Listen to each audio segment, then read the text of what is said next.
Hello friends, this is Shubham and today I am discussing about diuretics. So diuretics, what they do, that they helps to excrete the water from our body.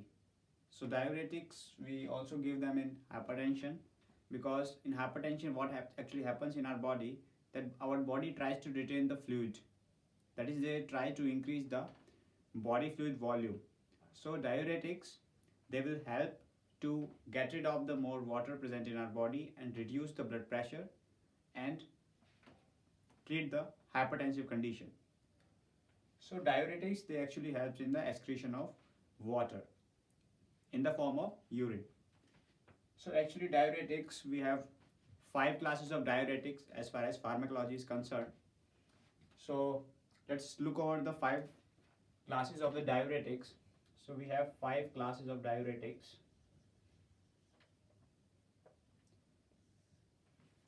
So what are these 5 classes? First one is the carbonic anhydrase inhibitors. Carbonic anhydrase inhibitors. Actually, they inhibit the carbonic anhydrase enzyme present in our nephron, which is the functional and structural unit of our kidney. As far as nephrons are concerned, there are millions of nephrons present in our kidney, 1.2 million nephrons in one kidney approximately. So I will talk about them in detail. This is the first class, carbonic anhydrase inhibitors. Second one are loop diuretics.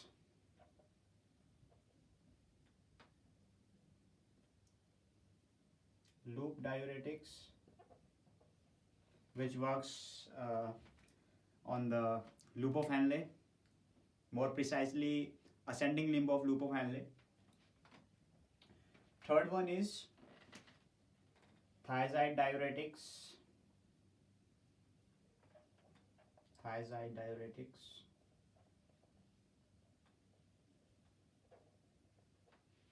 So they work on the distal convoluted tubule of nephron, the DCT portion of nephron. Fourth one are the potassium sparing diuretics. So they spare the potassium, that's why they are named as the potassium sparing diuretics. And we have fifth class, they work on the collecting duct, and carbonic anhydrase inhibitor works on the PCT of the nephron. Fifth class is the osmotic diuretics. They simply works with the osmosis process, osmotic diuretics.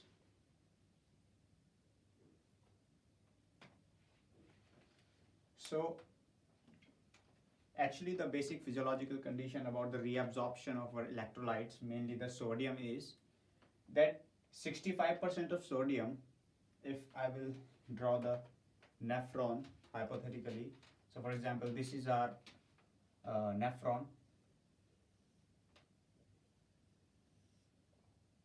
and here is the PCT, you can say, and this is the descending limb of loop of Henle.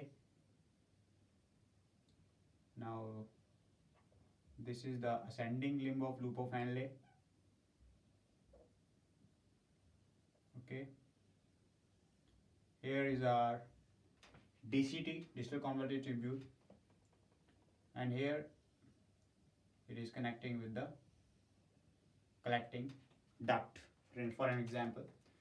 So here it's PCT which is continuing into the descending limb of loop of Henle, which further continues into the ascending limb of loop of Henle, which continues into the DCT portion, that is the distal convoluted tubule, where the juxtaglomerular apparatus is present over there, and DCT will finally continues into the collecting duct, and from here the urine will excrete out. Now as far as sodium is concerned, because this is very important for the reabsorption purpose, so about here in the PCT portion, about 65% of the sodium, 65% of sodium is reabsorbed in PCT. Whereas if we talk about the loop of Henle, ascending limb of loop of Henle, about 25% of sodium is reabsorbed over there in the loop of Henle. And further in the DCT portion, about 5 to 10% of sodium is reabsorbed over there in the DCT portion. And further in the collecting duct, about 1 to 5% or 1 to 2% of the sodium is reabsorbed over there. So 1 to 2% of the sodium approximately is reabsorbed in the collecting duct.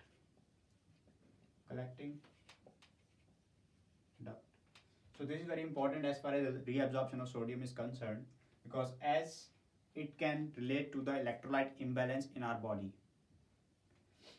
So if we talk about the glucose and amino acids, about all the glucose and amino acids can be reabsorbed. About 100% of glucose is reabsorbed back into the blood in the PCT portion. So this was the details of the sodium reabsorption as far as nephron is concerned. So let's continue and talk about the carbonic anhydrase inhibitor, which is the first class of diuretics. So let me rub all this and continue about the carbonic anhydrase inhibitors.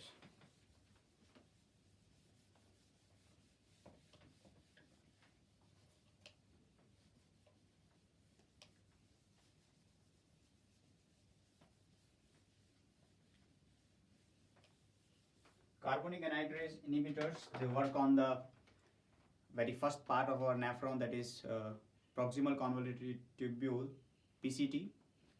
So our first class is the carbonic anhydrase inhibitor, that is CA inhibitors in short. So what actually happens in the cells of the proximal convoluted tubules of our nephron? So I am zooming the cell over here. For example, this is the PCT portion, this is the epithelial lining of it. Okay. So I am zooming this part of the proximal convoluted tubule over here, and we'll try to show you what is happening, what machinery is happening in the PCT portion of our nephron as far as CA inhibitors are concerned. So for example, this is the cell.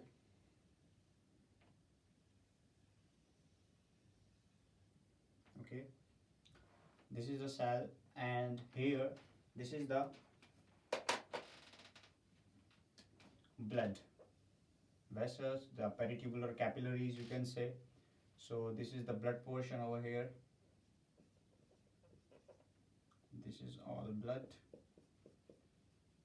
Okay, and in this portion, this is the lumen of the urea. So this portion is the lumen here. This portion is the urea lumen. Okay. Now this is our cell. I have zoomed this one. For example, this portion over here. Okay. So on this side we have the lumen of the urea. This is the luminal side of the cell, and this is the basolateral side towards the capillaries or towards the blood vessels. So what actually happens in the PCT, that normally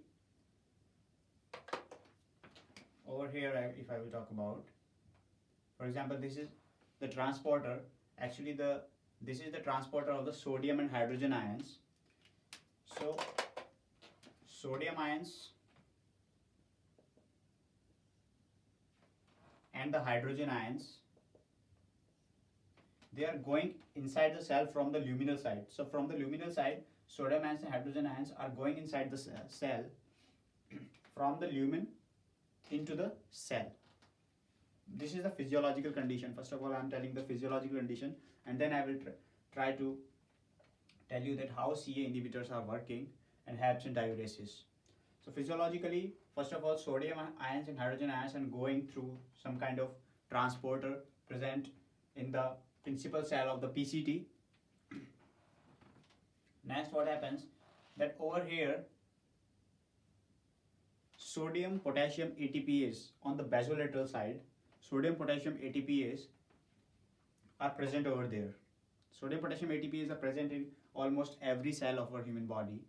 So sodium potassium ATPase are present on the basolateral side. This was the luminal side. This is the basolateral side of the cell. So on the basolateral side of the cell, sodium potassium ATPase are present over there. What they do, what is the function of these ATPase?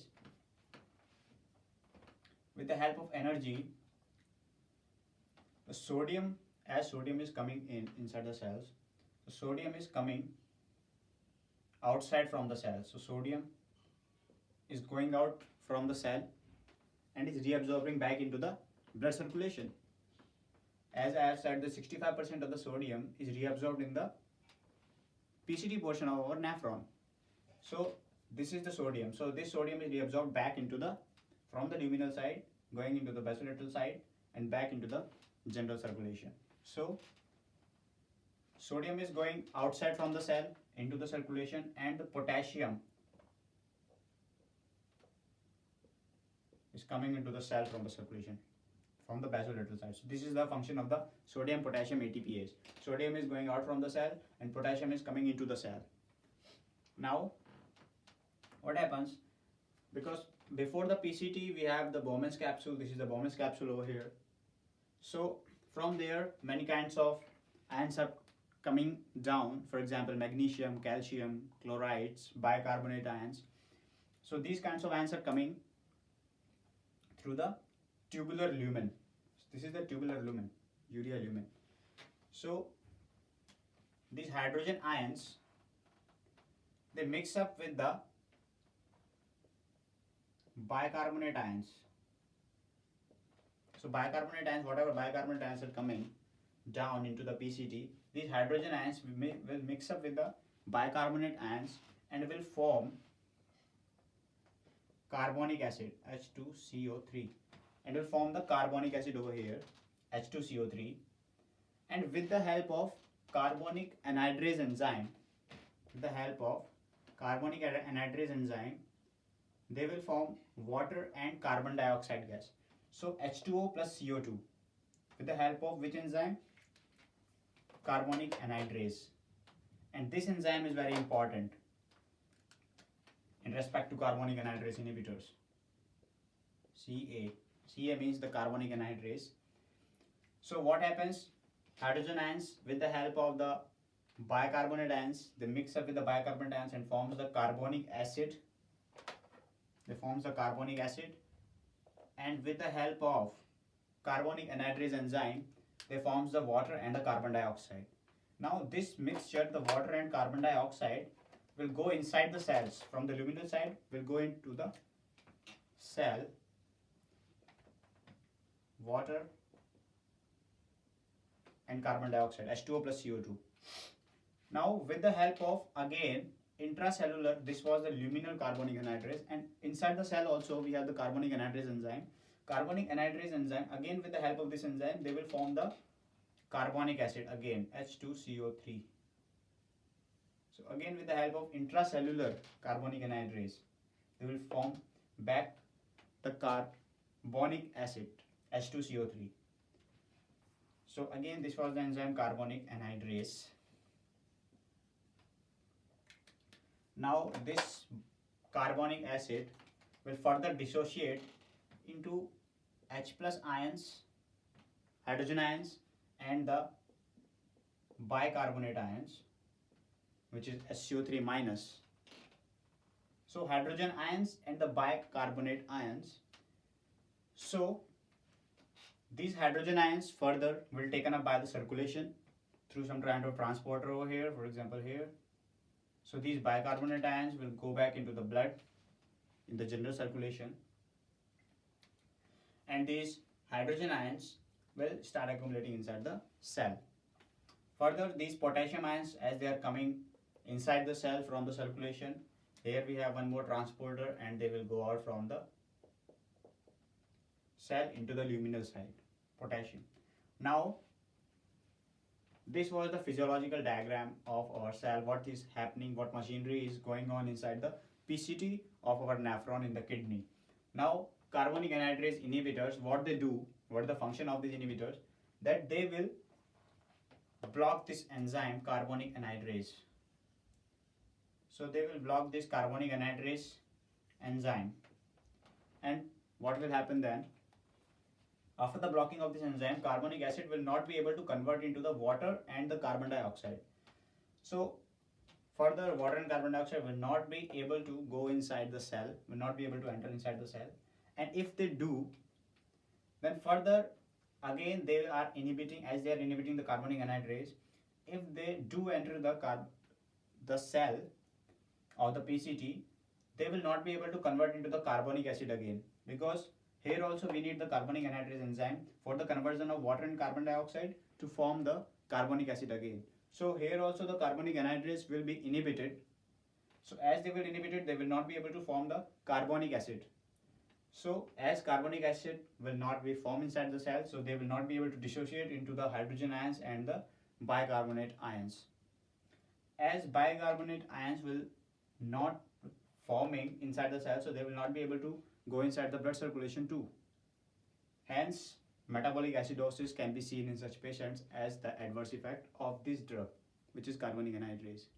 Acetazolamide is the very famous drug as far as carbonic anhydrase inhibitors are concerned. So acetazolamide is the drug which is very common in use in CA inhibitors. So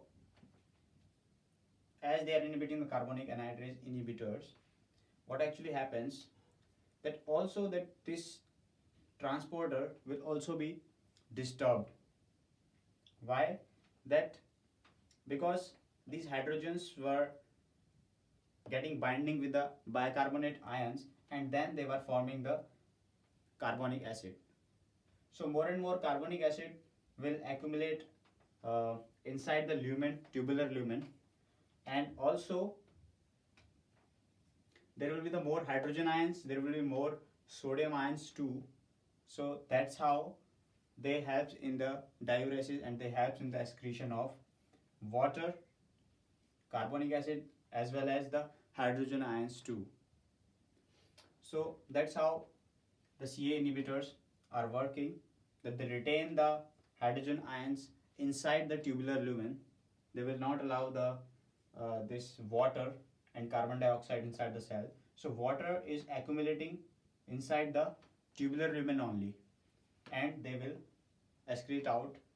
So the tubular lumen, further they will go into the descending limb of loop of Henle, then ascending limb of loop of Henle, then DCT, and then collective duct, and then finally excrete out from the nephron in the form of urine. So if whatever sodium is not going inside the cell, so sodium will also follow the water, because as the sodium follows the water according to the theory of the nephron. So, or you can say law of the nephron. So sodium loves to follow the water. So as the water is going, sodium will also follow the water. So as sodium will also go through the descending limb of loop of Henle, ascending limb of loop of Henle. But the problem is that sodium can also be reabsorbed over here in the ascending limb of loop of Henle, because 25% of sodium gets reabsorbed over here in the ascending limb of loop of Henle. Also, in the DCT portion, sodium can also be reabsorbed over there, approximately 5 to 10% of sodium. In the collecting duct also, even 1 to 2% of sodium can be reabsorbed. That's why the carbonic anhydrase inhibitors are the mild diuretics. So this is about the carbonic anhydrase inhibitors, that how they are working and helping the patient in get rid of water. They also helps in the hypertensive condition also. But nowadays we don't often use the carbonic anhydrase inhibitors, because far better diuretics are available in the market. So we will talk about that. So next one is the loop diuretics, and I will talk about them in the next video. So thanks for watching this video. Thank you.